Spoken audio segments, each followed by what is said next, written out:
Hey, Hello, hey, hey. Hi, everybody. guys. Welcome to another gym time with Yeah, myself, Debbie, and my me, brother, Maurice. Me, Maurice. Maurice.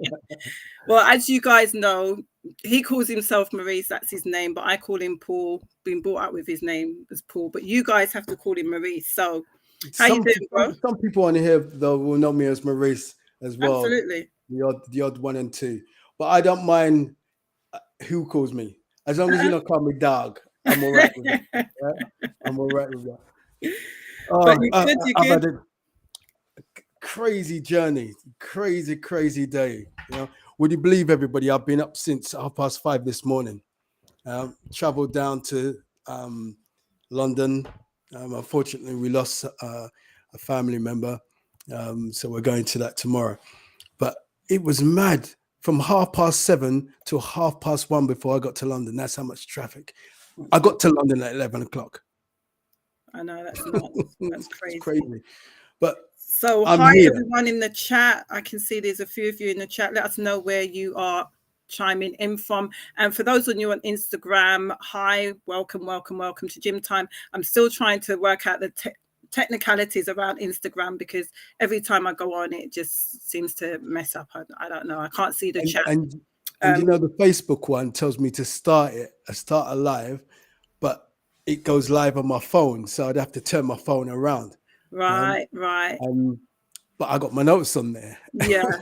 The good thing is that they're on Instagram and they can actually see and hear what's going on. So welcome to everyone on there. And tonight we have somebody else who is joining us. He's one of my work colleagues, and I just thought it would be good to have somebody else's voice on this subject. So It's like two men against me, guys.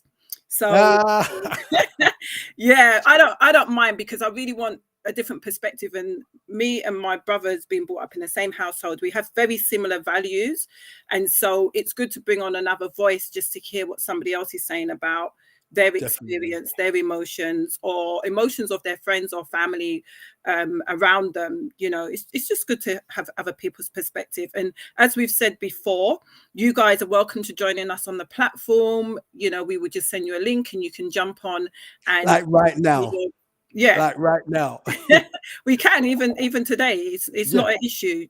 This show is about you guys, and we're all on a journey. We're all empowering each other. We're all having those conversations that are really necessary to have. And you'll see a million of different platforms, and what you can go and listen to podcasts. But we just want to bring it real. We don't do no editing or anything like that. We just bring it to you real and raw. So, with that being said, Paul, are you going to go ahead with your disclaimer, and then I'll go after you? My disclaimer. Right. We're here to motivate, empower, encourage you, open up your mind to different possibilities in resolving conflict in your relationships. We hope that you'll take some of the nuggets, what we found useful. I definitely found a lot of things useful, and I do apply a lot of what we talk about as well. And it works for me. I fine tune it here and there. So that's what I'm saying. Take and fine tune the information that we give to you, and make it work for you. But every week I say this, and it's true. From last year, I said this: if it don't work, no, cut me neck. Yeah, don't cut me neck. Or Debbie's. Yeah. Innit? You always say don't cut your neck, don't cut mine either. You know what I mean? It's kind of like I was shoving the blame on you. But that's my disclaimer. Be encouraged, and I hope you enjoy this session. A lot of feedback from last week. Thank you very much, guys. A lot of views as well. And do participate with us as well. If you're on Instagram and you want to send a message, join us on YouTube. Jump over to YouTube and find us, and then you can subscribe, like and subscribe, and you can leave the comments in, because we do have a chat on this platform. When you put it in there, we'll get the messages as well. Okay, that's all. Over to you, Debbie. Absolutely. So, as my brother has said, we're really here to inspire, motivate, and uplift you. And I say it like this: I don't know everything, but what I do know, I will absolutely share with you. I am a mentor, I am a coach, and I'm a counselor. And I'm a human being that has experienced life, you know. So what we do share, we share wholeheartedly. We're not like trying to hide stuff. We either it works for us or it doesn't, and we'll just be honest and say, yeah, we've done that and it's worked, and other times it hasn't. So, you know, very vulnerable, very transparent platform. And so we're really here to just go on the journey with you guys and help wherever we can. So that's our display. I actually wanted to say last week's show was phenomenal. The feedback from that was nuts. You know, you guys did so well in the chat. That's what we want for this week. So if you guys are on and you're listening, please, please, please share. I tell everybody, I send it out to hundreds of people and I tell them to share. I know that some people listen to the replays, but marriage and menopause was really a good one as well, which was the week before. Last week was about pornography and the effects and impacts that it has on your relationship. And then tonight it's men and their emotions. And I think that the reason why we wanted to do this subject is because it's one of those subjects that people don't really talk about that much. And not just that, some, especially women, think that men are void of emotions. However, we're all human beings and we all have emotions. It's just the way how men choose to show their emotions or not show their emotions. And so we thought it was a really good topic to bring to you guys. And so, yeah, are you going to go ahead and kick it off, Paul? Yeah, I will do actually. Because what I want to do is I want to press the live on the Facebook as well. So if I do the... Okay, so let me bring in Ross first. Let me bring in Ross. As I said, Ross is one of my colleagues from work and he works, you know, in the same field as me, obviously, because he's in the same workplace, but he works in the same field. We talk heavily about domestic violence because he works in that area. And as some of you know, I do domestic violence. I do the whole empowerment, the awareness and support women who's gone through domestic violence. So we've had some conversations and I felt as though his voice would really be beneficial to this conversation. So we're going to introduce Ross to you and Ross can introduce himself in whichever way he desires to. So Ross, welcome to the platform. Welcome to Gym Time. Welcome, Ross. Hi, everyone. Thank you for inviting me. Thank you. So hi, guys. I'm Ross. As you heard, I work with Debbie, and I thought when I got this invitation, I didn't know how to take it, to be honest, because Debbie sees me as an outspoken person. And if I'm honest with you, now I've been put in this position, I don't feel very outspoken, if I'm honest with you. But yeah, I've come to see how it goes and give my opinion and, you know, see if I can help anybody as well as Debbie and Maurice. Awesome. So, Ross, did you share it with your friends and family, or was you trying to hide, Ross? No, I did share it. I did share it. I did say to some people, don't watch it until after the live. Well, I'll let you know, Ross, we do not edit. So anything that you say on here will be held accountable. Okay. So do I get a disclaimer? Do I get a disclaimer? No, I'm joking. So if there's something that you don't want to say or you don't want to name certain people, don't name them. Do you know what I mean? Because we do not edit. We just we like it raw and we like it to be real so that people can, you know, look at what we're talking about. So go ahead, Paul. Let's kick this off. Yeah, well, you know, in my studies in itself, I came across a little chat on is it Quora? Is it called Quora? Yeah. I think it's Quora. And they were talking about this subject as well. Mm-hmm. And I agree somewhat with this. Let me just read one, because we're talking about men and emotions. It doesn't start as men. It starts as boys. Mm-hmm. You know, when we're told you're a little sissy if you're acting a particular way. So I'll read this. This was a person, Prima Tilson, lives in Wellington, New Zealand. She's the author of this particular, what do you call it? Thread. Thank you. Young boys are actually more emotional than girls. Remember, this is her opinion, and some of you may have the same opinion or it may differ. Young boys are actually more emotional than girls. Then the conditioning starts. Boys don't cry. Toughen up. Don't be a baby. Oh, don't be a baby girl, sissy, wimp, wuss man, and so on and so on. Studies have shown that if people believe a crying infant is a female, they are more likely to comfort it. If they think it's a boy, they are more likely to leave the baby to cry it out. We start suffocating our boys' emotional lives almost from the moment of birth. And when you think about it, there's a little truth behind that. When we're in school, primary school especially, or even nursery, if you want to go as far back as that, you'll hear, "Oh, you cry, baby," to a boy. Mm-hmm. So you then digest that. "I mustn't cry," and you hear it. Men don't cry. And while I was thinking about this subject, it was Mike Tyson, the heavyweight champion of the world. Yeah. When does your emotion then come out that you show yourself, no matter how tough you are? It was when for him, it's probably other times, but on camera, you saw him broken when he lost his child. When his child died, he was distraught that his voice, he was speaking right back in the back of his voice, and he cried. And I agree that trauma obviously can cause that, but I do agree that as a man, you're conditioned not to cry.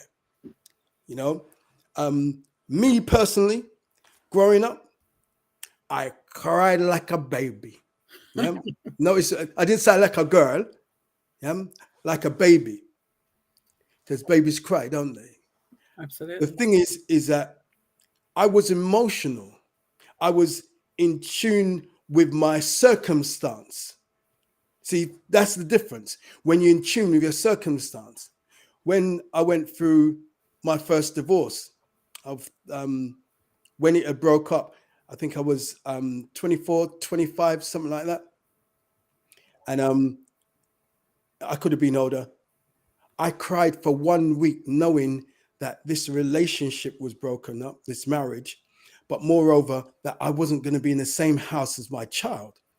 That I cried for a week every day and night. And I'm not ashamed to say that, because pain is pain.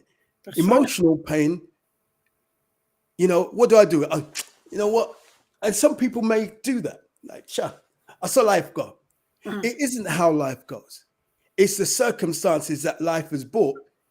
And if it hurts, it's okay to cry. I was with, it was my father-in-law's second memorial. And I'm going to stop in a minute. And my wife and I went to the grave, and we saw my wife's nephew there, because he's the one who found his granddad. And he was there, and him and I was talking. And in the midst of all of that, he started to cry. He's a young man. I think he's 23, I think he said to me. He wept. The tears started to run down, and I'm hugging him and I'm wiping his tears away as they're coming, and talking to him, encouraging him that it's okay to cry. There's nothing wrong with allowing the tears to come out. And I felt the emotion of him, that I wanted to cry. Tears were welling up in my eyes, because it is okay to allow the pain out. That's what it is. It allows it out. And I say that because I went through a period where I didn't cry. I said, I ain't crying no more. And I meant it. I weren't crying at all. I digested all the rest of the pain that came up in relationship, and I would not cry. I said, I will not break. Oh, I broke in the end. And whether it took a month or whatever, I had to go back to reset mode, yeah, which was the default mode to allow myself to heal, heal of any emotional pain. Women have a tendency to cry it out with a girlfriend, with a bottle of wine, whatever. Don't drink wine when you're depressed or you're upset. Don't drink it. It'll make you cry even more. Cobalt. It's something you've got to release. And when you release it, men, when you release all the trauma, all the heartache, all the disappointments, all the rejection, all the things that didn't work, yeah, you'll see what I'm talking about. Because me, I call myself a man. Do I cry? Yes. I'm an emotional guy. People say, oh, you're in touch with your feminine side. There's nothing feminine in that. It's normal behavior to feel pain and let it out. That's me. Do you know what? I wasn't expecting you to go there. Like, I wasn't expecting. I didn't know where I was going either. No, I wasn't expecting you to go back to the beginning, but that's where it starts. That's exactly where it starts. What are your thoughts on it, Ross? I completely agree. It does begin from when you're a child, and if I'm honest with you, I sort of had that. Grow up. You're supposed to be a boy. You're supposed to be. You're going to be a man one day. What people are going to think of you. So when you're taking on all of those things as a child, you don't know what to make of it. So you had no choice but to go along with what you have been told, because essentially the people that are telling you that are the people that teach you. It's the first stages of your life. Do you get it? So I completely agree. And it takes me back to a situation where, my uncle died about 5-6 years ago. And, I thought I was a man until the day that I was asked to carry his coffin. And like, I don't think I've ever been so emotional, especially for the fact that, my uncle died in his 50s. And, I was standing alongside his son, which was even more upsetting because he was in tears, I was in tears. I don't think I've ever cried so much. And because of over the years before that, there's so much traumatic things that have happened to me from childhood up until, teenage years. I think the cries that I cried throughout that period of my uncle dying, I think I let out a lot of the cries from all of those years. And I remember after the funeral, I think it was about a week after the funeral, I texted my cousin and I said to him, I've never felt so privileged to, carry your dad. And just writing that message, I was crying for like I couldn't stop.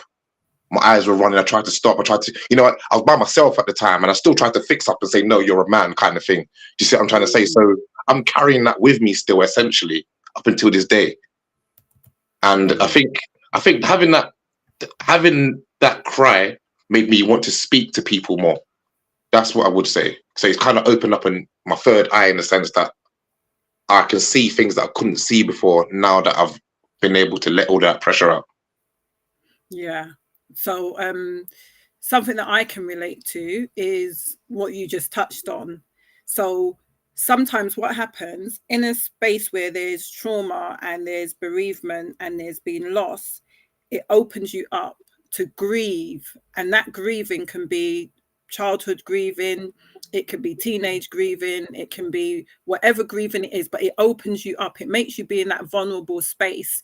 And if you're around people who are accepting of you to cry, you will cry and you will cry about that situation, but then you cry a certain type of crying and you think, this is a little bit more than this person passing away, especially because this happened to me when this lady that I knew, she passed away.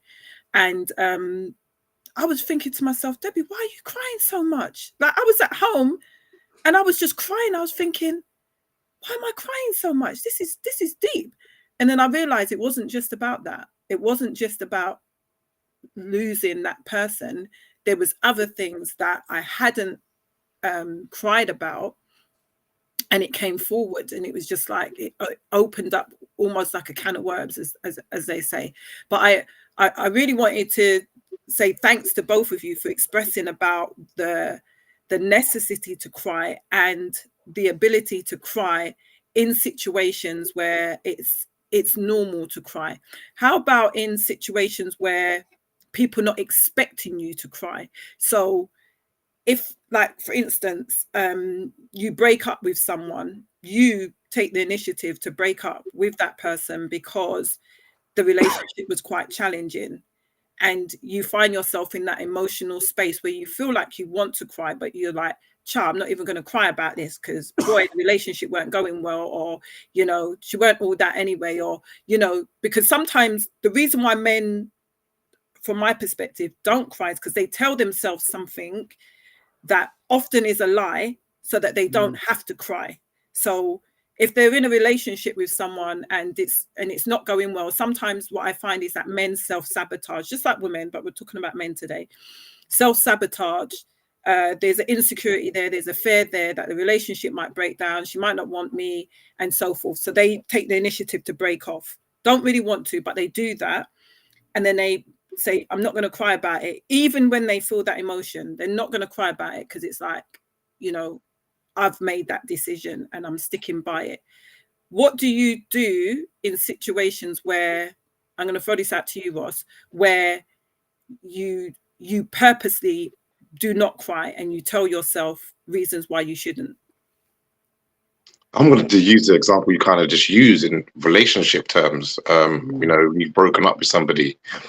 I've told again, I don't know, I can't remember exactly what it is, but I asked myself, was it a lie, or did I break up from that relationship for the right reasons? But to cope from it, was I telling myself lie? And I don't know if people want to chat, if there's any men in the chat that want to agree with me or not. But my thing was, I don't care. Yeah. That's what it goes back to, straight to I don't care. Yeah. And if I convince myself that I don't care, then I've kind of got most of my foot through the door in that sense. That's right. And I think as I've grown, I can't say that I don't care no more. You see what I mean? I can't say it no more because I do. True. Yeah, because I do care. So yeah, in the past it's been I don't care, and that's just got me through most things. But that same I don't care has masked a lot. It's got a lot of internal anger. You know, like I remember growing up. There's a stage that I was growing up in my life, and I was very angry. I don't know what I was angry for, but I was angry. When I sat down and thought about it, and said, "Bro, Ross, why are you angry?" And then I realized there was no reason for me being angry. So I think it was more the lifestyle that kept me angry at the time, because the things that I was doing, do you see what I'm trying to say? So I was sort of manifesting the lifestyle, how it was going into my emotions and how I was feeling. But I didn't, like, again, it's only until I realized, oh, right, you're actually angry for no reason. Maybe there's something that you need to change. So for argument's sake, there was a period in my life where I was listening to only rap. If it wasn't rap, I wasn't listening to it. And I think I've had this conversation with you before, Debbie, about frequency. I believe in frequencies a lot now. And when you think about rap music gives a lot of negative frequencies. So for argument's sake, I'm going to use this example. So there's a period of I was going to bed at night time. I might watch something on YouTube or do something, whatever I'm doing. But when I'm getting ready to get my downtime and get ready for bed, I'll put on some like frequency music. And if you go on YouTube, you'll find loads of different types of frequency music. And the healing. It could be for stress. It could be for bad energy. It could be for anything. And I said this to my my partner. I said to her that since I've been listening to this, I actually feel a bit different. I don't know if it's a subconscious thing, but I actually feel a little bit different within myself. Like I feel more positive. I feel like I want to do more things. I don't feel as when like I had really bad road rage. I'll be honest with you, really bad road rage. And now when somebody cuts me up, it's like, so what is one car in front of me? Like I'm actually saying that to myself now. That's awesome. That's Yeah. awesome. I'm going to read some of the people, some of the chat. Hi, guys. Thanks for joining us. Petal Blossom says, my son has definitely always been more emotional than my daughter. And I think that was like from the beginning, Paul, when you was talking about... it starts at childhood. It starts at childhood. So Amidas has said, I'm in the house, and... what is that? Crying is cathartic, which is cleansing. And in relation to you saying about crying, she said Jesus wept. Absolutely. Again, we have better future partners. If you allow your boys to cry, they grow up with less pent-up anger, and they and know they can release the pressure. I think that there's one more. Again, better future partners says, the men have been taught and conditioned often by their mothers not to cry. They do not just grow up that way. They have been desanitized by the system they grow up in. Absolutely. But I also will say, not just the mothers, because I think that mothers, like me as a mother, and I only can speak about myself and my friends that are around me, most of us have been the ones that have saying it's okay to cry. It's been their dads that are there saying, like, man up. Do you get what I mean? You don't need to cry. And what typically happens as well is, if a child is grown up in a single parent home and it's just the mother, they take on a masculine role. They take on like a father role. They take on this role, and then they feel as though they can't cry. They feel as though they have to man up and step up and be the man of the house. You hear it being said, be the man of the house, be the man of the house. They're a child. Do you know what I mean? They're not your husband. Do you know what I mean? They're not your best friend or anything like that. But if there's an absent father, some of these young boys feel as though they have to man up and they have to be there for their siblings, and they don't have the opportunity to cry, and they don't have the opportunity to be a young child and cry. And I think that, you know, we always have to go back to base. We're always going to have to look at what has happened in this person's life from childhood right the way up. And also, Ross, you work with the men, don't you? Domestic violence. Yeah. And you support them. And so the challenges that you probably will experience, you probably can share a little bit about that, is the fact that these men find it really frustrating to deal with their emotions, and then they take it out physically on some of these women. Give us a little bit of insight on what you actually think in terms of their emotions and how that probably manifests, because they're not, you know, expressing it in any other way. So obviously I'm not going to mention no names, but I want to use one of the fathers. Yeah, one of the fathers as an example. So his he's currently with his partner. It wasn't so much domestic violence as in itself, but his partner had experienced domestic violence beforehand. So I think there was a bit of fight and flight from the mother's side. And I think where she was more flight in the first relationship, I think in this relationship, she was currently like, fight, because I've been through it before. I'm not going to go for it again, kind of thing. And I think it got to a point where, you know, there was a lot of pent up anger from the dad, because he felt like his voice wasn't heard. So when he did try to have a chat and speak about it, it became an argument, and then an argument became violence, and it was violence between two people rather than just the one, for argument's sake. So, and I'm not saying that he was right in his situation or he was wrong in his situation, but I feel like he's mentioned again over the years the same things that we've already mentioned. Really, is that you wasn't allowed to be, you weren't allowed to cry, you weren't allowed to be upset. It was more about being angry, not being angry, but being that defensive person, always having your chest up high, being proud of who you are. Not that sometimes, you know, you have to take these things on the chin and just sit back and think about what's happened, what you've gone through. He's never had that chat. He's always had, stand up and fight for what you believe in, stand up and fight for what you believe in, which I think everybody should, but everybody should to a certain extent. Yeah. And I believe that in that particular relationship, it was pent up anger from his past, from his partner's past, that created a situation where where he did try to speak to his partner, or his partner did try to speak to him, that nobody was able to get their point across because everybody was right, if you get what I mean. Yeah. So that's an example I'm going to use. That's Here's a awesome. question for you, Debbie.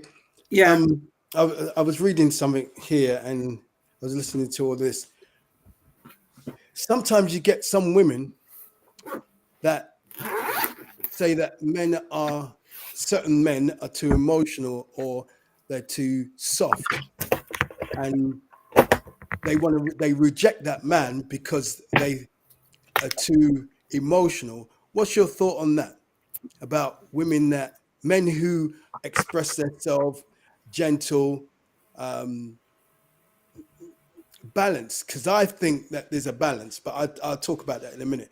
But men who will express their emotions, wanting to find out how you feel, or they're telling you how they feel about a situation. There's some women that say, you know what, you just it is too soft for me, man. You just what's your take on that? So I think, and what do you think that men who encounter that in their relationship should do? So it's a two-part. yeah. So I think that you're absolutely right. I think that I think you actually said it. There needs to be a balance. I think that oftentimes, because the woman expects the man, most women expects the man to have the main role.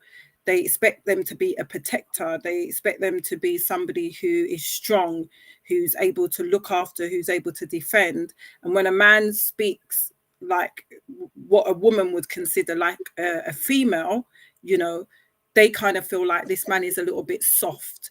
However, I think that it's about having the balance. I think that if you've got somebody who is constantly crying, not able to control their emotions, it's not a good thing, because you're dealing with somebody who you're like, as a woman, you're a natural nurturer, and you're naturally gonna, well, I can't say naturally, but because not every woman nurtures very well, but you're gonna want to nurture. But when it becomes you're in a position where this person is not able to keep it together emotionally, they're breaking down, they're crying, they you're not feeling as though this person is going to protect you. You're not feeling like this person's going to be the head. You're not feeling like this person is able to take the pressure and the weight of life. And so I think it's necessary to have a balance. A woman saying to a man is a wuss and everything, all you're doing is just making it worse. You're not going to make it any better. You're making him cry even more. Do you know what I mean? It's for you to empower him, listen to him, and express from a perspective of knowing about that person's emotions, knowing that they're going to feel these emotions, knowing that it's valid, but also expressing that you need strength. You need somebody who's going to be able to withstand pressure. I think that if a man is really emotionally and broken down like that, I think he needs a lot of support. I think he needs help, because they were and I was looking at it even like when I was studying it, and when the man gets to a place where he is crying too much, and when I say too much, I'm talking about not able to have a conversation without getting emotional, without breaking down crying, that's too much. I know people who this has happened to, and their stance has been, oh, man up. Do you know what I mean? He just acts like a boy. He just, they use the P word and stuff like that. You're not empowering a man. You need to be able to say, you know what, I hear you, and this is really challenging. And, I think that it probably will be good if you got some kind of support, but really listen to what they're going through. Because also some of these men may have been brought up in a single parent home as well. And what's the word? They're reflecting what they've seen their mothers do and expressing their emotions for like openly and freely. But again, those type of men will get hurt more than a man who's not showing their emotions, because they're very vulnerable, they're very open, they're very transparent, and some women will just slap you down. you know, like literally physically slap you down because you're not portraying that masculinity that a woman actually thinks that she needs. I hope that that's answered your question. Yeah, it does. I mean, I was just reading on Mission Harbor Behavioral Health. If any of you want to look on there, because they've got a part that men and emotions, the importance of becoming vulnerable. And it is about being vulnerable. See, there's nothing wrong in crying. There's nothing wrong in expressing yourself, but everything and you said it, in leading. Yeah. And not leading because you want control, but being able to say, here I am. Yes, I am emotionally, let's say, distraught at this time. However, this doesn't define me. This doesn't make me weak. This actually is making me stronger and again, I think that the dialogue, you know, because I found, I'll give you a for instance about myself. When I was younger, and you, Debbie, no, not really. When you, Michael, used to mock me and draw pictures of me, and draw some crazy pictures, and my mum would laugh as well. Then I go to school, and I was teased at school for having big lips and big eyes and big nose. And right now, this is what people want, yeah. But however, let's just move that aside. I was distraught because I had no refuge. I cried more than anybody ever knows. You know, come home and I used to just feel emotional. I used to feel I'm ugly because everybody's laughing at me. And one day I heard something in myself. Look in the mirror. And I looked in the mirror, and I told this story on one of the shows. And I told myself what was good about myself. Yeah. Because I looked sad. I looked deep. I stood there and looked at myself deep, and I looked in my eyes. I saw sadness. So I told myself, "You got lovely eyes. They're big, round, and beautiful. That's how God made them to be." I said, "Your nose fits your face." Yeah, I couldn't have a little turn up little nose like this because it wouldn't suit my face, and I couldn't have a nose that spread out here because again, it wouldn't suit my face. My lips are big. It fits. Everything fits into place. Yeah, even my small ears, Debbie. You know, I told myself the positive things about myself. You know, and that started the healing process. It gave me more confidence in myself. Absolutely. You know, as opposed to feeling I'm in a relationship and I'm thinking, what's she with me for? You know, and I shouldn't be thinking that. I should be thinking my personality, on the way I dress, the way I look, or all of me is why she's with me. And I used to self-sabotage, Ross. My goodness me, so many times over and over, because and you said it earlier, I create something in my head, you know, that's true to me. So I was able to self-sabotage and walk away from the relationships and said, you know what? I don't care, because I can get another girlfriend. And then I get another girlfriend. And it'd be something that I didn't like and I didn't express it. I don't want to be with her anymore. And I started to fall into a habit of self-sabotaging because I was emotionally distraught. And that's a different show about my childhood in foster care. And I've probably mentioned it bits and pieces, but one day we'll do a show on, maybe we'll do a show on foster care men. It impacts, and how it impacts you, because it does impact you. Absolutely. You know? But I had to learn to love myself.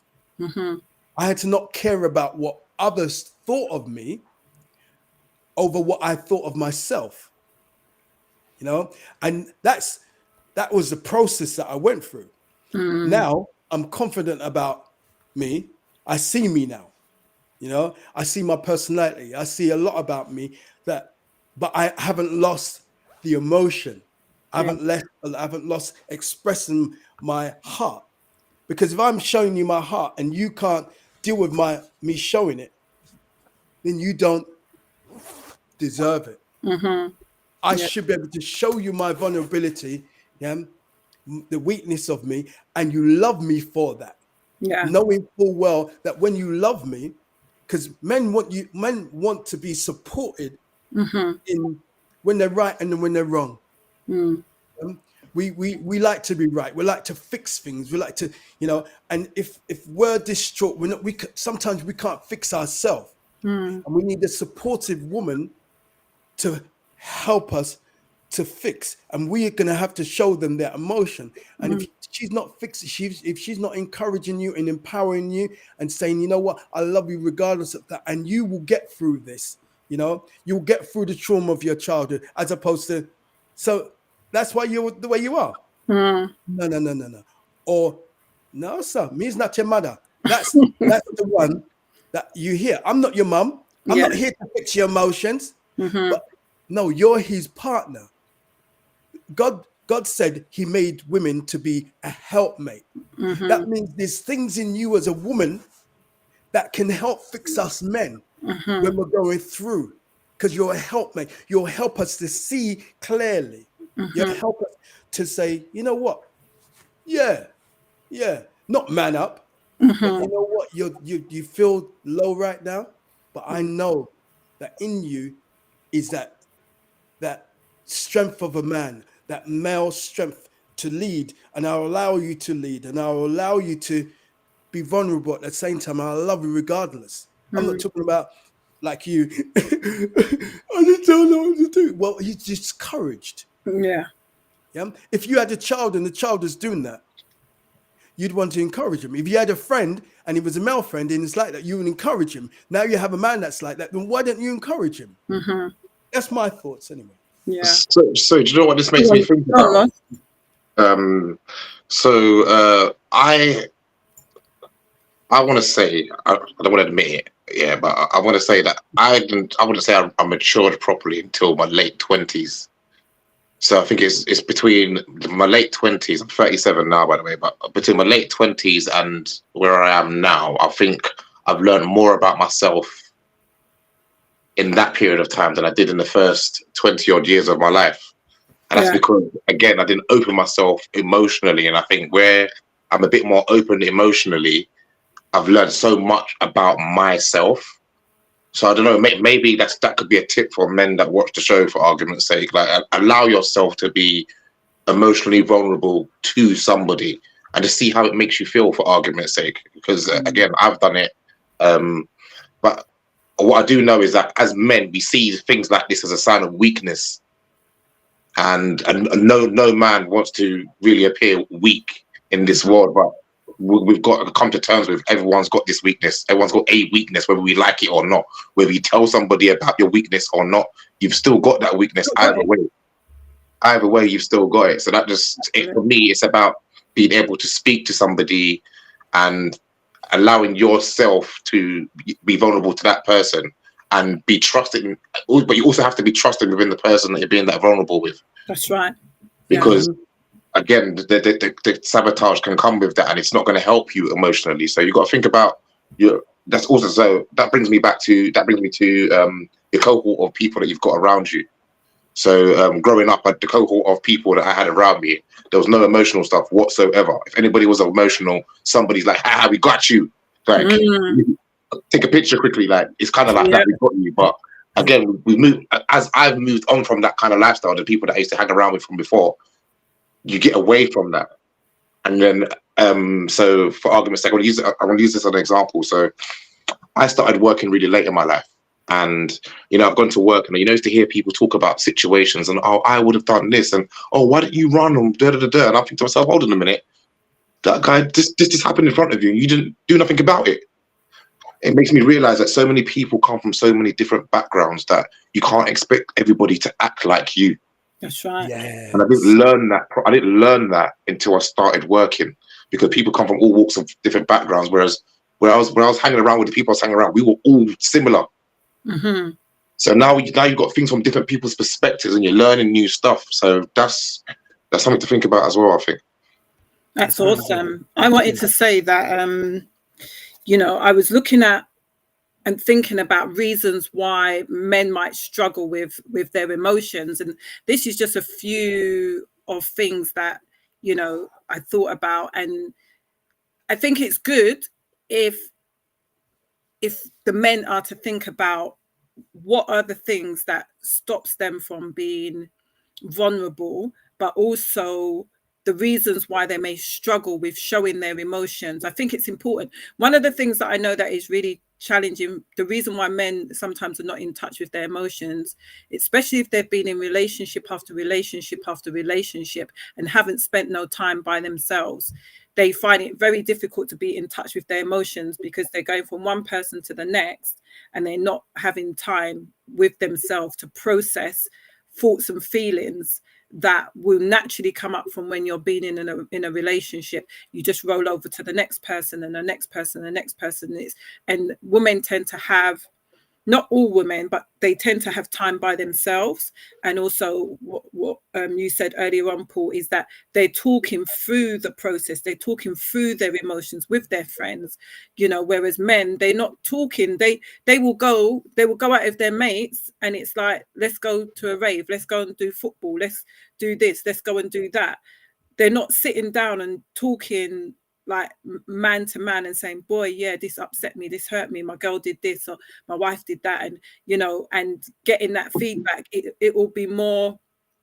So I know that there's been men that I've known in my lifetime, and they've said, you know what, boy, it's you just don't get that kind of space. Like, you women, you will sit and you will chat about certain things and you will trash it out.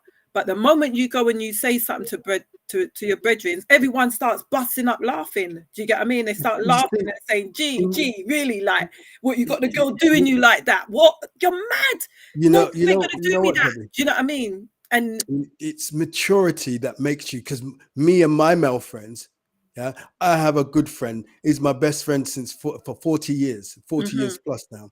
And no, we never talk like that in the beginning. No, that's what but I'm saying. But when he was hurt as a teenager, he cried and I hugged him, and telling him whatever I told him at the time, because he was hurt. You probably said, you'll get another girlfriend. No, but that was the only time. Knowing you. I didn't actually. Not this Don't worry, mate, girl. you'll get another girlfriend. He was stuck on her, believe me. I mean, he did get another girlfriend anyway, but the fact that he identified that he had this deep feeling for her, or we can say love, he was able to turn to me. We were at a wedding, so I couldn't really say much to him. I would enjoy the wedding and drink the drink and yum the food, but we never had that moment again until years later. Being able to talk as real men, and I'm going to say that, I say it again, talk as real men about our feelings. What upsets us in a relationship, it might be similar. Matter of fact, most men, and I say this to you men, if you're watching this live or you're watching the replay, if you talk to other men and express yourself, you will see that you will have the same in common with one another. And then what you do, not feed into it to say, yeah, you know what, if I was you, I'd just trash her, man, she's gone. But being able to use different analogies or different situations to encourage the person to make the relationship right. Or if you're not married, and I say it like that, leave. Because if it's not working and you're not being supportive or being supported by, as I said, again, expressing yourself, the real you, or if your friends, your male friends, they, what? Like you said, is that how she got you?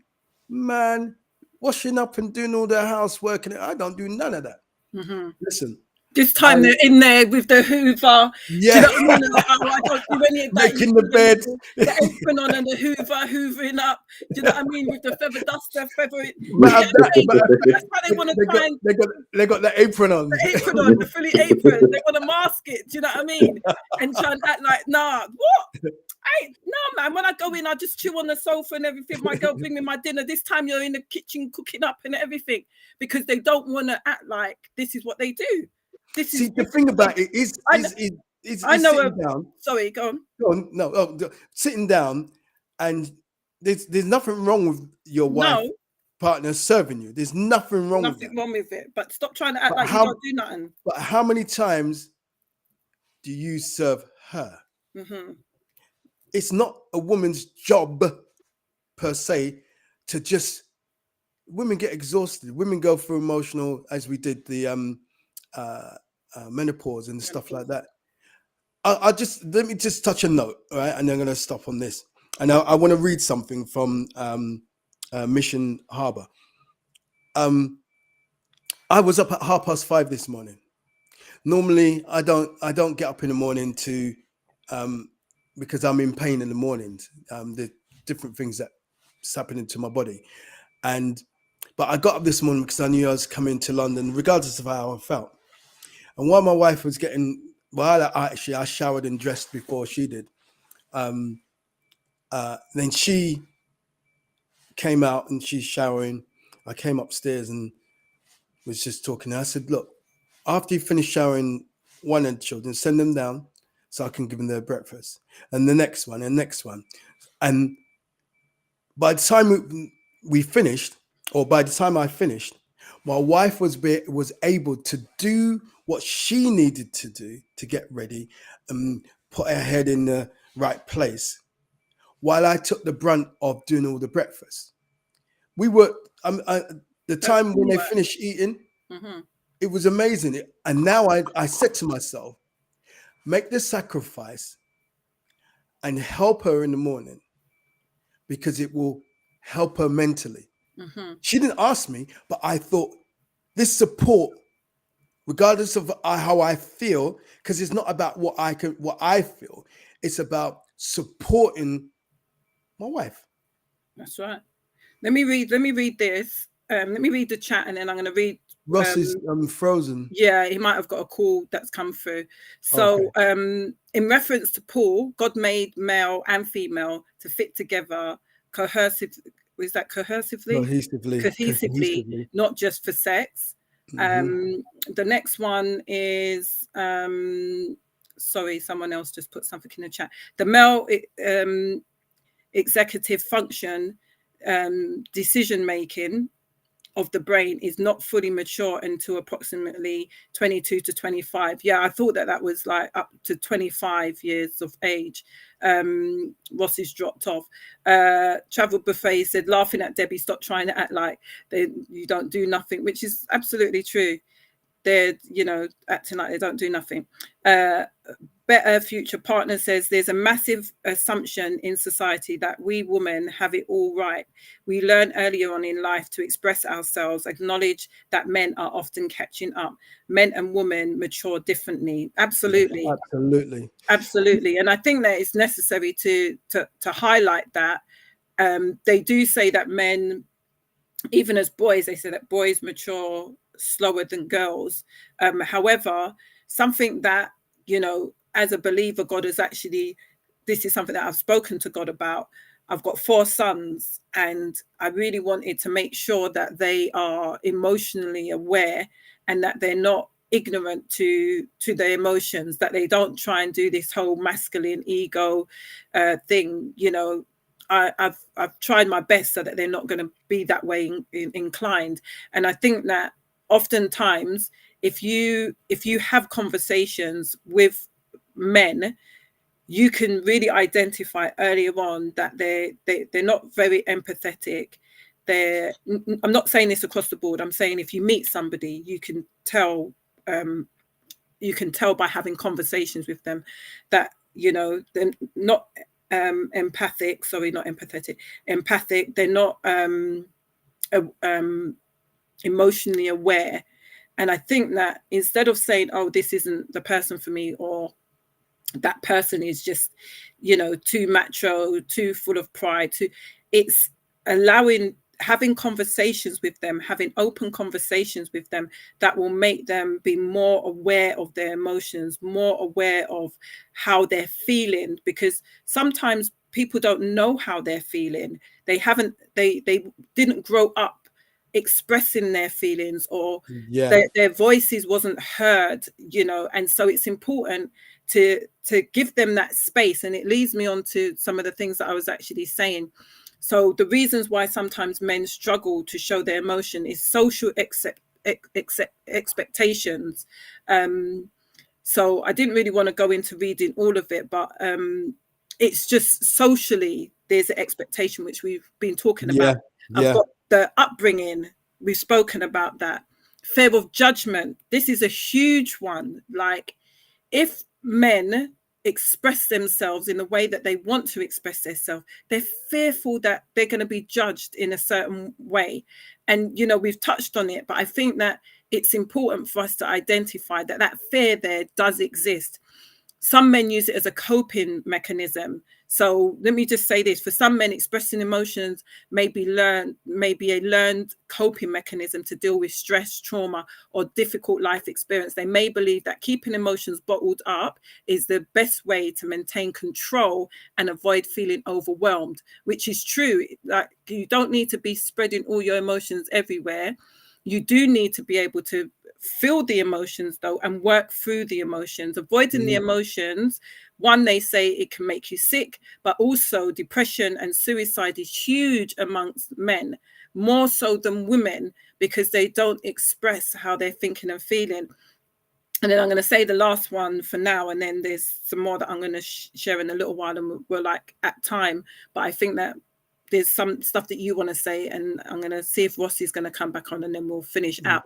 The lack of emotional awareness. So some men have a limited emotional awareness or vocabulary, so they can't express how they're feeling. And this is where us as women come in and support them in it, because oftentimes women are able to express and use the right words. And sometimes when you use words to men whose vocabulary isn't vast and they're not really aware of their emotions, it makes them feel intimidated even more and go into their shell.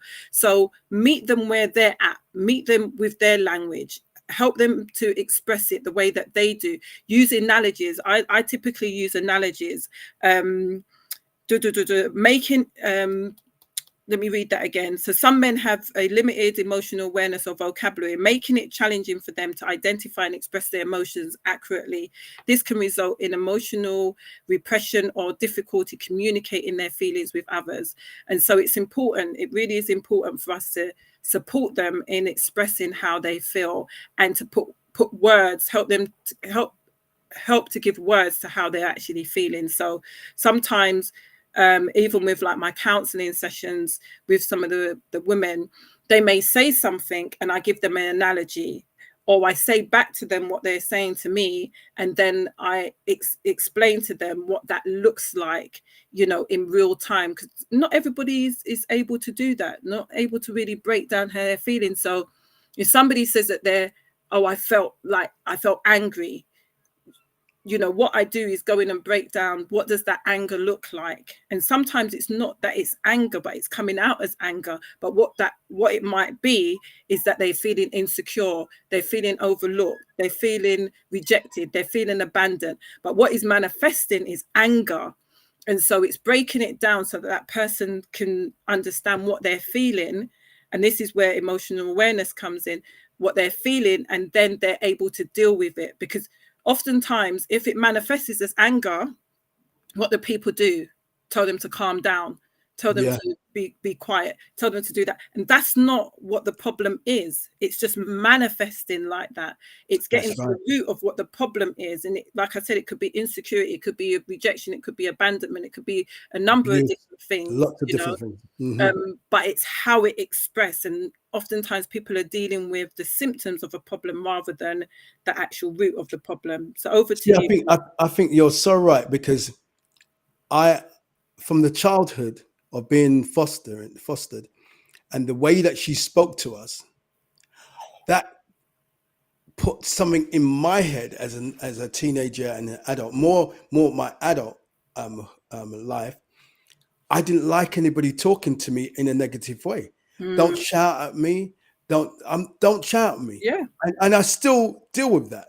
You know, I believe that there's another way to express yourself, because whereas I was angry and I punched walls and I mashed up the place, and you know, I went through DV, you know, I received DV, and I also went into another relationship, and then I was the perpetrator.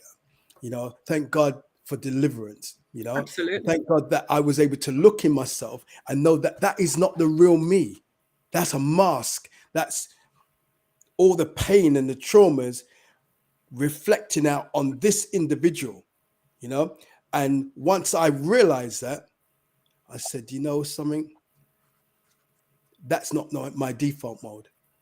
Go back to the default mode, yeah, which is expressing yourself, is crying if I need to.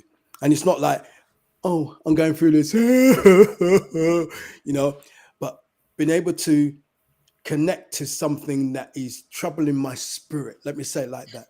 That's deep. That's changing me in a negative way, you know, or I see myself like, why would you do that? Nah, that ain't the way to carry on. You just one day when we get to divorce, I'm gonna say some things because the things I thought, whew, but let me just read this because you said let something. me just read what Sophia said. So Sophia said in the chat, men must cry, they have emotions too. And this is where sometimes women think that men are void of emotions. And she went on to say this, which is really important, is that a lot of men cry behind closed doors, and that's okay too once they let it out. So important. God gave tears for a reason, to release emotions, stress, and pain. And that's the reason why I say that's important, is because they might not cry in front of you, but they are crying. And so oftentimes, and I say it like this, the enemy will say, he doesn't care. He doesn't care. Because, like Ross said, Paul said, that they will voice that. They will voice that they don't care, but they do actually care. But it's that ego, and it's that pride, and it's that protectiveness. They're protecting themselves from being hurt. Do you get what I mean? And from being vulnerable. So they will say, I don't cry. They will say negative things. They will say, oh, look at you. Or they might, whatever they're saying, it might be negative. But women, the emotions that you are feeling, they're feeling that equally, because they are created with emotions, just like all of us. So sometimes don't listen to what they're saying, you know. Think about what they may be actually feeling, and that it might be a defense mechanism that they're using. Go ahead, Paul. Absolutely. Thanks for coming back on. Yeah, definitely, Ross. Apologies, guys. Sorry. No worries. That's fine. No, hey, listen, you should have been here when we would be cutting out, and I disappear offline, can't get online, on and off. Hey, listen, it's the real thing here, believe me. You know? Something that you said, all of what you said, actually. And I just wanted to just read this bit. Over time, men get really good at turning off their emotions or coping with the feelings in a way that is more acceptable for males. It creates a cycle of toxic masculinity, which can be hard to break once it's a habit. And that's very true. You know, some men will look at us and say, Ross, what am I talking about? Them soft. Yeah. Well, come meet me, mate. Yeah, no, really. I'll tell you about what's soft. Yeah. I'll give you soft, mate. See, and violence don't make you strong. It doesn't make you. It doesn't make you strong. It doesn't make you strong at all. You know, actually, what makes you strong is to be able to express why you need to bust someone's head. You know, and say to yourself, "Do I need to bust the person's head?" Sometimes people need their head buster. Anyway, that's a different subject. Learn to be vulnerable. The solution to this issue is for men to learn how to become vulnerable and allow themselves to express their emotions freely. However, this is often easier said than done. It can be difficult for men to feel comfortable showing their emotions, especially if they've been hiding them all their lives. Here are some ways that men can start becoming more vulnerable to their emotions. Be honest about the way you're feeling. You said that, Debbie. And I won't read the snippets underneath. Find therapeutic hobbies. See a therapist. Men don't like seeing therapists. And they don't like seeing therapists because we don't like to be told that we're broken. Yeah. Yeah, and opening up and making ourselves intentionally vulnerable to a stranger. That's right. But it's better to do it to a stranger than to sometimes do it to your friend, because then you learn how to do it, and then you can turn to the people who you trust, should be trusting anyway. Me, I tell my friend, listen, I will tell Stephen anything and everything, and he don't laugh at me. We might even laugh about the situation. Yeah. And that's healing as well. Yeah. Me as well. Because if you tell it, all right, Ross, if I said to you, boy, my woman ain't even sleeping with me, you know, man, I ain't had none for the last 6 months. Yeah. Some friends would go, what? You listen, I get every night, and they could be going through exactly the same thing. Not even just that, Yeah. they will tell you, find one next somebody outside. Do you know what I mean? Boy, she ain't giving it to you. There's enough women out there. That's what they will be doing, but they wouldn't do that themselves. Exactly. Or that they are actually going through the same thing. Right. Because sometimes women don't want to have you pressing up and pushing your sweaty self on her. They just have that feeling. Whether they're coming on a cycle or after the cycle, it's just what they do. And we just have to accept that that's the way they are. Or like we said, the show, please watch the show about menopause men. Watch it, watch it, watch it. So see a therapist. It just gives dialogue, but please have a look at this Mission Harbor behavioral health, because there's a lot of information on there for us as men and for women to read as well, that get you to understand a lot about men's emotions as well. Absolutely. We are born to want to fix. Yeah. So because of we wanting to fix, and when we feel broke, we don't want you to know that we're broken. Yeah. So it's finding that safe place with you as a woman, that we're able to do that. Yeah. You're not laughing and telling your girlfriend, you know what you told me, whatever it is. You know, there's a lot that go with it. So a man could be having all this emotion bottled up, and he becomes impotent. Yeah. But you're laughing at him thinking that he's impotent, but really he's broken and stressed and hurt. You know, and that's another show. It Woo! is. Trust Woo! we have to talk about the impotency. Like, is that all right? Impotency? Yeah. Right. So, Ross, there's a question here. I'd like you to answer this one. Do you think that young men struggle more than older men when it comes to crying? And that's from Sophia. Do you know what I think? I don't think there's a difference, if I'm honest with you, because again, when you're an adult, how long have you petted it up for when you're an adult? And as an adult, you more know what's right from wrong. Whereas when you're a child, you still got so much to learn when it comes to your emotions and how to manage your emotions. Because you got to think about it as grown adults. Just say for argument's sake, I'm stress free for argument's sake.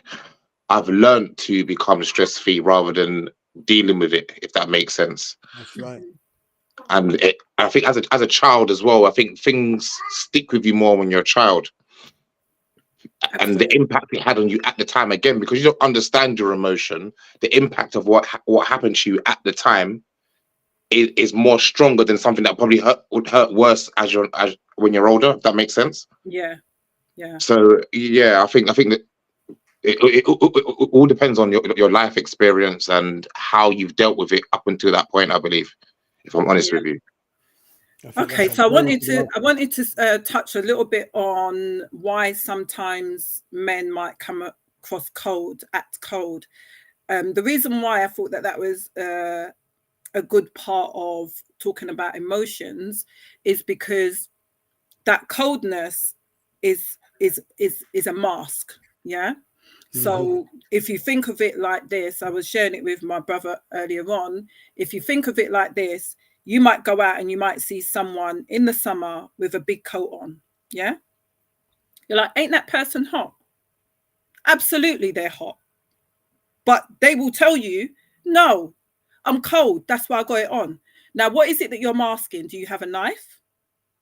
Are you a shoplifter? Is your clothes dirty underneath? There's something that you are masking. There's something you are masking. And so when somebody is acting cold, when a man is acting cold, there's something that he's masking. There's something that he's hiding. And the coldness is just how he's projecting. He's coming out with this coldness because he doesn't want to be open, doesn't want to take off the coat, don't want to be vulnerable, don't want to show you what he's hiding. And so women, what we tend to do when a man acts cold, we then rebuttal, we get defensive, we then start responding to the coldness rather than thinking, what is it that he's actually hiding? What is it that he's masking? Instead of creating a safe space for this guy to be able to say, you know what, boy, underneath here, you know, I've got a knife. I shouldn't be carrying it. But boy, on the road, it's rough out here. Or underneath it, do you know what? I stole these stuff, innit? No, I shouldn't be stealing, but it is what it is. I'm finding it difficult in life at the moment. I'm not working. If you give someone a safe space where they're able to express themselves, they will back off the coat. They won't be so cold. They will back off the coat and let you see that, yeah, it is. I know it's hot. I know it's hot out here. Some men are so conditioned, though. Huh? I was going to say some men are so conditioned. They are conditioned, but again, I think that if you're around the right people, around the right woman, then you can actually break through and help them to express themselves. You know what I was going to say, Debbie? You know what I was going to say? You, as men, we have to recognize that she's a safe place, because some women will be there supporting, and he still thinks like, boy, she's gonna laugh at me, you know, or if I say that, like one of my exes, when she said, "Is that why you're the way?" When I said I was in foster care and the hurt and the trauma, "Is that why you're the way you are?" From that, I never spoke about it again. Absolutely. I didn't want to talk to her, and I wouldn't have talked to her ever again, and I didn't ever again about my trauma, because that was the beginning of me saying, you know, this is what's going built up for me, acting maybe like this, you know. So, and I was 23. Yeah, I was ready to loose myself and express, because I thought you was a safe place, but you wasn't. And but then, question for you, then when you entered into another relationship, you probably never had that conversation. You probably took that into the next relationship and said, I'm not going to be vulnerable. I'm not going to open myself up like this, because that last woman, she did me this, and this is what you're probably going to do the same. So I'm not even going to give you the option to you know what? I'll tell you what did happen. I was vulnerable in different areas. So that was one, but there were other things. So I then go to talk, and then that one, you acting like this, so I don't talk. So by the time I've had 6, 7, 8, 9, 10 women, whatever, I weren't going. They all did something that stopped me from saying I'm going to open myself. Yeah, that's why I had to look at myself and know that, hold on, you have this issue. Yeah, you have I had trust issues. I had to know that I had trust issues and where it came from. And now I had to be, I think Ross said it, I had to be working on the situation myself to grow, so that I would enter into another relationship, like me being married now. I'm not carrying that whole load from behind me, you know, weighing myself up, tucking things in places, and then boom, it sprang on into this relationship. Question. So even though, say you went through all of those different relationships and then you kind of like shut down bit by bit, this is what I've found, that men tend to test the ground. So test you to see if you're safe. So they will ask you certain things or do certain things to see if you're safe. And if they don't feel safe with that particular thing, that's it, period. They're not going to open up, period. There is a truth. Don't you think there's a truth, Ross, that we test the water? Yeah, I think. Yeah, again, I think, I don't know. I don't want to sound sexist, but I feel like, again, a man's vulnerability to a woman's vulnerability is when, again, a lady's able to express it to her friends and stuff like that, and a man isn't able to do that to his friends, essentially, a lot of the time. So having the opposite sex having an opposite sex in the situation, trying to be vulnerable to them, and you think to yourself, you can't even do it with your mates. So how am I going to carry this over into a relationship? But that's the thing, though, Ross. You said something that is a perception of men that isn't 100% true. Men can speak to their friends. They choose not to because they feel vulnerable. They feel as though they're going to be laughed at. They feel as though it's not a safe place. They can do it, but they have to be around the right people. Like, I can't do that. I cannot do that with every one of my friends. I cannot be vulnerable with all of the women in my life. I cannot, because you're not not going to be able to give me what I need. So I know you lot, and I go to certain people for certain things because I know what you're able to give to me. I've got friends, and I only go to certain people who I know is going to give me wisdom. If I want to go to somebody who I know is going to agree with me, I know who to go to. Do you get what I mean? And so it's not because men do not have that. It's more limited, but it's choosing the right people who you can be vulnerable with. And the reason why sometimes men don't have that is because sometimes they don't ask the right questions. They don't formulate the right relationships with people because they're not being vulnerable. They're not being true in that relationship. So I know a group of guys that hang around together, and I know them individually, yeah? And talking to them individually, you would think that they don't know each other, because one person will say, no, that none of the men I hang with does that. And I'm like, but I've spoken to some of the brethren and they do that. Like, how is it that they're your friends and you don't know how they are? Because none of you are being true. You're not being true to each other, and you're not being true to yourself. When you're not true to yourself, you're not going to be true to other people. Exactly. And so you're not going to cultivate those relationships that is going to help you to be vulnerable. That opens up a whole door there, Debbie. That's why us men sometimes have female friends.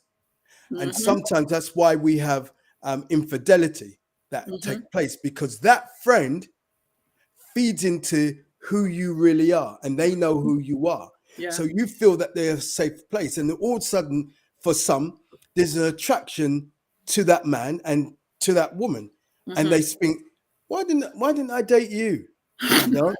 He's able to be vulnerable in front of me, kind of thing. That's what they're saying to themselves. Yeah, that's right. And next thing, this is why sometimes you find a man hooking up with your best friend, or the best friend hooking up. Your girlfriend is hooking up with your brother or whatever. It's because he has found that safe place in that woman. And so for women, I mean, I don't think men. I think you can have female friends, but they need to know the boundaries. Yeah, absolutely. We spoke about that, didn't we? There's certain things that you don't talk about. With, do you know what? When you got those relationships, man, you can't even really be talking to them about your wife. You can't be talking about your issues with your wife and that lot, because that woman will be like, do you know what? I would never do that. Yeah. You know what? I would never say that. That's just not my character. She's got a halo and wings. You just exactly. You can hear the music in it. Why is she doing that? Do you get what I mean? And then it's like, no. I say to people, if you've got a male friend, yeah, or a female friend, your husband and your wife should know who they are. Yeah. That's should be standard. They should know who they are. And there's not conversation. You're not having conversations with that person about your husband or your wife. Period. If they ring your phone, you should be able to talk to them. You should be able to talk to them in front of your partner. Right in front of your husband. Right in front of your partner. If you can't do that, something's not right. It's you know not what I mean? Right. I wanted to say this, about the code behavior. So the code and the distance behavior. So it like I said about the code, could be a defense mechanism. It could be fear of intimacy. It also could be their style of communication, which I think if their style of communication is like that, it's normally because they are reserved for some reason. Like, you get some people and they say they was really shy. I was somebody that was considered shy because I was scared of people's opinions. I thought if I share my true opinions and my thoughts and my feelings, people probably not going to like me. So I became reserved and didn't really say much, which came across as me being shy, but I wasn't really shy. Do you know what I mean? In certain settings, like, you know, like you see some people and it's just like, oh, I thought that person was shy. No, they're not really shy. It's in certain settings, environments that they feel vulnerable and they feel like they can't express themselves. Avoid conflict. So sometimes men have this demeanor where they might seem cold, they might seem distant because they're trying to avoid the conflict. And also there could be mental health issues there. It could be a variation of things. I wanted to kind of end out kind of talking about because I've got some these are conversations that I have with people, but I wanted to kind of end out with how we could really help to facilitate people dealing with their emotions. And I wanted to kind of throw it out to you guys and think, what are ways that you can think in order to help those that are listening, how they can manage their emotions better, how they can express their emotions, how they can manage and express their emotions more as men. I think you said some key things. Is being true to yourself, about yourself. If you find yourself that you're violent, irritable, cold, I think because we know ourselves, we know the things that we do, you know, and unless you're a madman, yeah, we know what we do. So, and why we do it. And if you don't know why you do it, that's when you're going to search yourself to understand your childhood, or what your mum might have done, or your dad might have done, or your cousin might have done. So some people have sexual abuse that has taken on, you know, this. Now you're a man. You think Sorry, can I just yourself, interject quickly? My battery's on 1%, and for some reason the phone is not charging. It's really, really hot. say what you got to say, though. Say your last. Yeah. So what I'd like to say quickly, number one, thank you for having me. I think it's a really good chat. I just want to add on. I think you need to identify a good person to speak to. So I'm going to shout out one of my friends. Hopefully he's listening. Andrew. He's one of them people. I can express myself to him. Although sometimes you do want someone to be your yes man, he will never be that yes man. And Good. I think he's that guy that he's one of them people that I think everybody needs in their friendship group. And he will always be honest, and he always asks, "What did you do?" Like, do you see what I mean? So it's things like that. It's people like that that make you realize, you know what, Ross? Maybe you should think about that situation. Maybe you should have thought about reacting in the way that you did, or saying what you said. So yeah, I just want to end by saying that. And thank you so much again. Thank you for the people in the comments, and I appreciate it. I hope to be here again Monday. Absolutely. We'll definitely call on you again, anytime. Ross. Thanks a lot for your input. Yeah, so Paul, you were saying. I was going to say on the back of Ross is that what came to mind is, like me, I said, Stephen, you know, my best friend, Stephen. I think that when you have someone like-minded like that, you need a group, you know, you need to, because I'm gonna reach out to Ross, you know, and then, you know, we'll do something. We need to be in a setting as men to be able to talk about these real issues that we incur in our relationships and in ourselves, you know. And I think that being in an environment with like-minded, and we said it earlier, like-minded men who express themselves, other men who aren't like that are able to come in. And we need to show them, you know. We need to show our sons. We need to show our cousins. We need, if you know a woman and she's bringing up her children and you're around her, don't just be around her because you want to get some. Yeah, be there, and especially if she's got sons, and teach them how to be a man. Take them out and spend time with them. You know, and it will help. Yeah. Even if it's the case, I mean, we do it with our children, but there's this thing about having your own children and looking after other people's children. Mm. You know, by taking them out, your nephew or whatever else, you're able to now show what it means to be a man. You know, and Mm.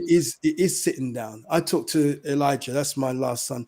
I speak to all my children, but I talk to them about gang affiliation, the way they dress, hanging trousers.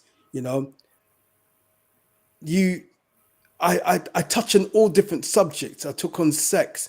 You know, he's 13 now. He's in puberty. He's going to feel all these things. You know, so I talk to him about all of these things, and also make him aware that it's okay to be emotional and to let yourself cry, Mm-hmm. but find the balance of vulnerability and there's a word that I want, and this it's there, To put your tongue. vulnerability and assertiveness. Mm-hmm. Yeah, it was not that one, but I use that one, assertiveness, because you can be vulnerable and assertive. Mm. You're a leader. We were born to lead as men.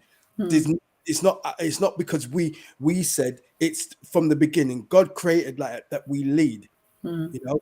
and you have to stand up and at the same time be vulnerable, be understanding, work on yourself, and still lead at the same time. Mm. And it does take time, but having like-minded men, or men who recognizes the balance around you, can help.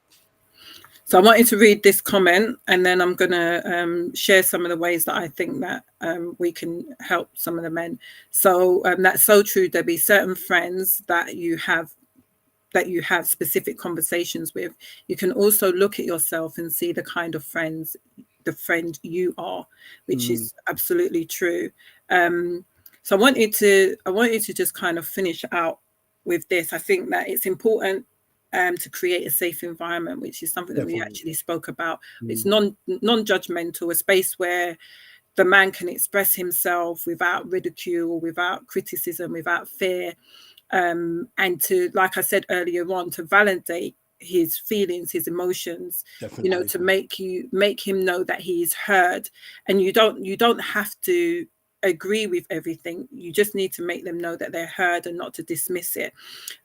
Lead by example. So how do you do that? You model that openness, that honesty, that transparency.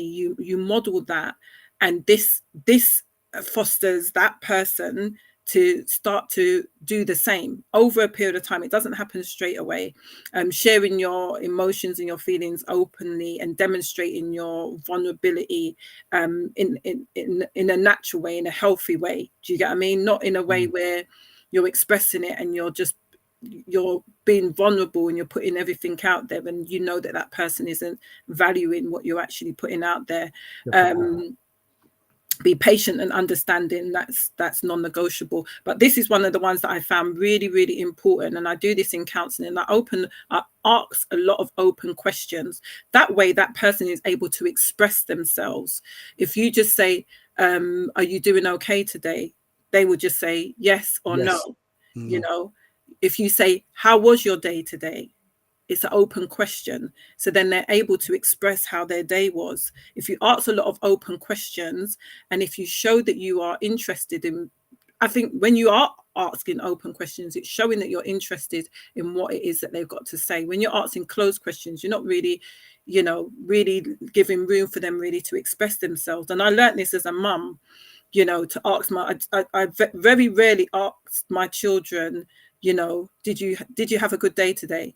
They would say yes or no. I would say, how was your day today? That's what I say. What did you do today? Because I'm interested. Do you get what I mean? I don't want yes or no answers. So asking open questions will lead you into a conversation which should give them the ability to open up and express themselves a little bit more. Respect their boundaries, so their comfort level. So there was one time I was with someone and I was talking to them, and I was talking to them about childhood things, and I noticed that their body language changed. I noticed their tone changed. I noticed that they were starting to get really upset with what they was expressing. And it was good that they was expressing it, but I actually closed down that conversation and took, in counseling terms, I kind of took them out of that room so that they wasn't, because they was feeling that emotion right there and then, and it wasn't to me, it wasn't a safe place for them to really express that. So it's really respecting their boundaries and really allowing them to express themselves in a safe environment where you're able to really speak to them, holistically about what's going on. Offering support and encouragement, that's non-negotiable. If you want people to express themselves, then and be emotionally aware, you're going to need to offer the support. Explore different outlets. So encourage them to explore different ways of expressing themselves. So, like there's sometimes in different environments, people are going to express themselves differently. So create an environment where they can express themselves. So you might go for a walk, you might go for dinner, you might, do some kind of creativity stuff. When people are creative, they tend to express themselves a little bit more. And I've put down there, seek professional help. Like I said earlier on, a lot of men don't really want to go and get professional help because it just makes them feel even more worse, because it's going to open up a can of worms if they're not really willing and ready to express themselves to you. And this is the women, they're going to really find it difficult to open and express themselves to a stranger. And it's really them kind of doing the work within themselves to get to a place where they are able to be more honest and vulnerable and truthful with themselves and with you, that will foster them wanting to go ahead and, get professional help. And sometimes it's not the professional help that they always need. You can be that person that they can rely on to talk to and be vulnerable, and friends and family could be enough. I'm not saying that they might not need to get professional help, but it could be enough for them to start to express themselves and be emotionally aware. So that's what I wanted to kind of end with, giving practical tools in order to support. And if you're a woman out there and you're finding yourself with somebody who isn't emotionally aware, who's not really expressive, who's quite cold, who's not really willing to express themselves, and their emotions are like, they seem void of emotions, get in contact. We'll have a conversation. We can support you in trying to create an environment where this doesn't seem so icy cold, and you don't feel as though you're being heard and he don't feel as though he's being heard. Get in contact, and we will see how we can help and support you, even signpost you if necessary. Support. Definitely. Yeah. Go ahead. Do you know what? Last words. I don't have anything more. What you said is necessary. All of what you said is necessary, and it's really wanting to. The key thing what you said as well is validate what he or she, is expressing, because that's their thoughts, that's their emotions. You can't say something negative about someone's thought and feeling. That's how they feel, whether right or wrong in your eyes. That's how they feel. That's true to them. Yeah. Absolutely. I spoke to someone today, and one of the things that they was talking about is that they gave everything in the beginning, cook for you, clean for you, doing all these kind of things for you. And he's sitting back now, and she said no, because he's not giving back the other way. And it's important for him to identify, why do you feel that you don't want to give back? Why are you acting all cold? And dismissive and blank whatever, because she in turn is never going to give you what you want now. You loved it when you got it, but now you don't have it. She's away, but you're not looking at yourself to be able to say, rah, why did she change? Or why did I change? Why am I changing now that she's not doing these things? Because you want the things that she's doing, but that's selfish. You must give as well. And for you to be able to say, because culturally, in some cultures, that is it.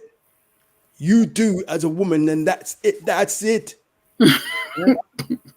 Why did the accent change? I don't know, but it needs to be said like that.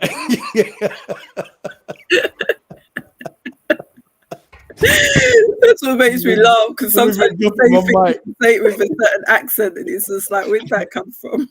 And the thing is that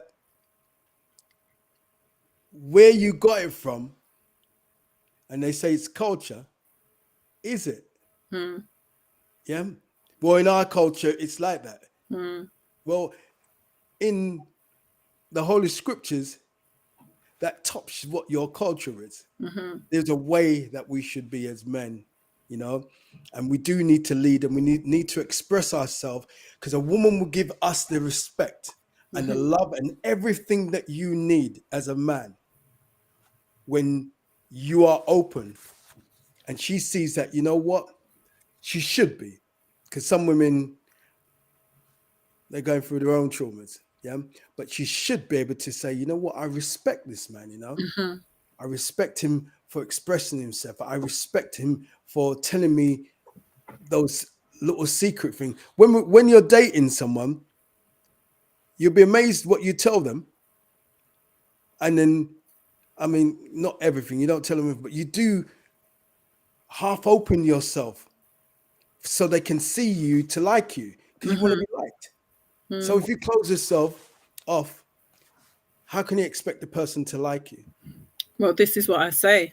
When you put your walls up, you stop. When you stop doing certain things and you put your walls up, it stops them from coming in, and it stops you from going out. Exactly. And I think that we'll end on that. Counterproductive. Do you get what I mean? But yeah, thanks for sharing that wise note. Yeah, I think that today's subject, I think it's really important for us to really delve a little deeper. I think it's food for thought for everyone that's listening, both men and women. And I'm glad that we've had the conversation about his emotions. I don't want to leave the men behind. You know, I want to be able to have those conversations about the men, and, you know, make them know that the women are here, and they hear and they see, and their emotions are valid, you know. So thanks, guys. Thank you, Ross. Thank you, Paul. Thank you, Debbie. Thank you, Ross. Good input. Thank you. Absolutely. And thank you, all the guests. Yeah, until next week. Please share. The topics that we are doing is really valuable to people out there. And if there's anything that you might think that you want us to talk about, then please get in contact with us. Some of you know us personally, some of you don't, but you can DM us on Facebook and on Instagram. We've got a presence on there, so we'll be able to pick up your messages. And if you want to join us live, then again, you can DM us and we will make that happen. So you can also if you leave a comment under the videos on YouTube, saying what it is that you'd like to talk about, or that you'd like to join the show, we'll get in contact with you.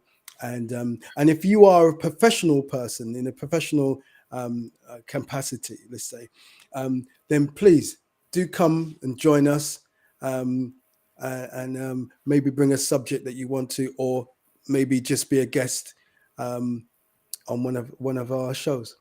Share your expertise with everyone. Absolutely. So, and also I wanted to say that when you go on to YouTube, you'll find our previous podcasts under the live section. Not all of them is on the front end of the page. They need to be exported over onto the front, but all of them is on the live page, so you'll see lots of them on there. I just wanted to put that out there because somebody did contact me and said, oh, I only saw a couple of them on there.